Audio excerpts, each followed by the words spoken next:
অনেক বিজ্ঞান উন্নত। কি করে এই পলিউশন বন্ধ হবে, কি করে মেশিন লাগাবেন, কিভাবে লাগাবেন, কোথায় লাগাবেন, গালি বন্ধ করতে হবে, আওয়াজ বন্ধ করতে হবে, প্রোডাকশন হতে হবে এবং গ্রামের স্বার্থ দেখতে হবে। পরিষ্কার কথা পরিচ্ছন্ন বলছি, না পারবেন দরকার হলে প্রয়োজনে এই গ্রামের লোককে সাথে নিয়ে মুখ্যমন্ত্রীর কাছে পৌঁছাবো। আমরা চলুন সুচলুন। তাই আমার দায়িত্ব বিধায়ক হিসাবে আমি আমার কাজটা করবো, মুখ্যমন্ত্রীর কাছে পৌঁছানো, যা যা করার। আর আপনার ম্যানেজমেন্ট ঠিক করতে হবে এটার কি করে বন্ধ হবে। দুর্গাপুর পশ্চিমের বিধায়ক হওয়ার পর পেয়ালা গ্রামের মানুষকে ধন্যবাদ জানাতে গিয়েছিলেন লক্ষণচন্দ্র ঘরুই। সেখানে বিধায়কদের সামনেই ডিপিএল কারখানার দূষণ যন্ত্রণায় জেরবার মানুষের কান্নায় ভেঙে পড়লেন। তা দেখে ডিপিএল কর্তাদের গ্রামে ডেকে এনে কড়া ধমক বিজেপি বিধায়কের।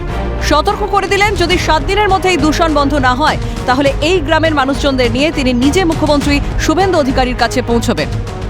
একেবারে দাবাং মুডে বলা যেতে পারে দুর্গাপুর পশ্চিমের বিজেপি বিধায়ক লক্ষণচন্দ্র ঘরুই এবং দূষণ যন্ত্রণা এলাকার মানুষকে, অর্থাৎ এই যে পেয়ালা গ্রামে দাঁড়িয়ে রয়েছে আমরা, সে এলাকার মানুষকে যন্ত্রণাকে দুর্বিষহ করে তুলেছিল এবং বারবার প্রতিশ্রুতি দেওয়া হয়েছিল, কিন্তু সেই প্রতিশ্রুতি রক্ষা করা হয়নি বিপিএল এর তরফে, অর্থাৎ রাজ্য সরকারি সংস্থার তরফে। এরই প্রতিবাদে যখন আজকে এখানে যখন এই কর্মসূচি হলো, অর্থাৎ জনতার দরবার কার্যত বলা যায়, এবং সেখানে ডিপিএল আধিকারিক, রাজ্য সরকারের যারা প্রতিনিধি, তাদেরকে নিয়ে এসেও কিন্তু স্পষ্ট বার্তা দিলেন যে শুধু আলোচনা নয়, শুধু কিছু নয়, বাকি সমস্ত ব্যাপারে সদর্থক ভূমিকা নিতে হবে। তৃণমূল কংগ্রেস শুধু মানুষকে ভাওতা দিয়েছে, লুট করেছে, কয়লা লুট করেছে, টাকা লুট করেছে, শ্রম চুরি করেছে। তাই আস্তে আস্তে আস্তে আস্তে পুরো এমন জায়গায় পৌঁছায় ক্যান্সারে পরিণত হয়ে গেছে। আমি 21-এ এসেছিলাম, 26-এ এসেছিলাম, এই গায়ে মানুষের একটাই বক্তব্য, লক্ষণদা আমাদের কিছু করতে হবে না, তাই এটা বন্ধ করে দিন। আমাদের কিছু প্রয়োজন নেই, আমরা এক বেলা খাবো, কিন্তু পড়াশোনা বন্ধ করে দিন।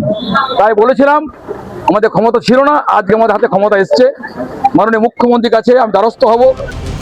1 বছর নয়, দীর্ঘদিন ধরে দুর্গাপুরের পেয়ালা গ্রামের মানুষ ডিপিএল কারখানা দূষণের জেরে অতিষ্ঠ।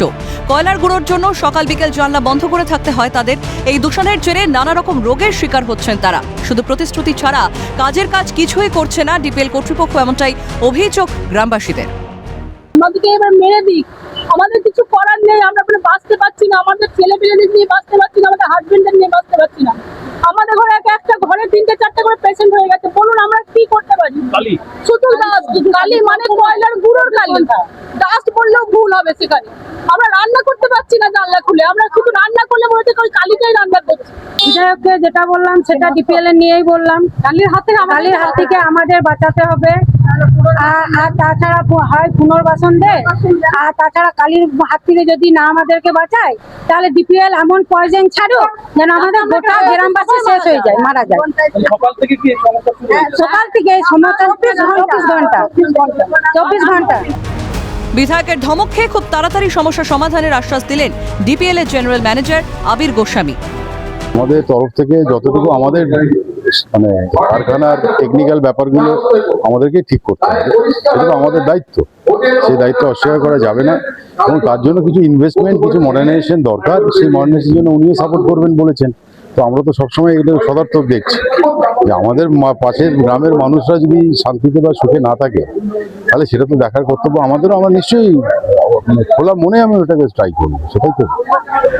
দীর্ঘদিনের এই সমস্যা সমাধানে এবার কি পদক্ষেপ নেয় ডিপিএল কর্তৃপক্ষ, সেটাই এখন দেখার।